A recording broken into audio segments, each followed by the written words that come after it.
Imagine na bay, kanang 6.7 trillion mga igsoon kung tarungon lang yun na. Dili ba baka mga higala mapundar yun pag-ayo ang Pilipinas mga igsoon? Imagine na ako no. No? Ngunit akong hagit karon mga higala sa ato ang gobyerno. No? Sa gobyerno karon o sa gobyerno sumaabot may galaw kinsa man mo. Bullseye! Bullseye! Hinunuan may gala nga ang atong nasod murag usa ka ginikanan. Nga bahalag nagkagidlay mga igsoon.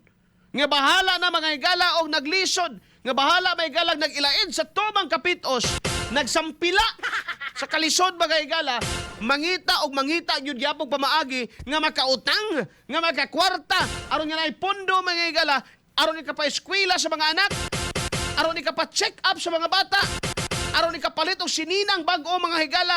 Aron ni ka besti aron disente tan-awon may higala ang iyang mga kabataan. Bullseye! Bullseye! Ingana ang Pilipinas, ingana ang atong nasod mga igsoon. Ingana ang plastada sa atong nasod. Bahalag nagkagidlay, bahala na may galag lisod. Mangutang para lang yun ay pondo. Kay ngano man lagi mga higala para natay makaon, para makapaeskwilag mga anak. Ha? Unya kawaton ra mga higala.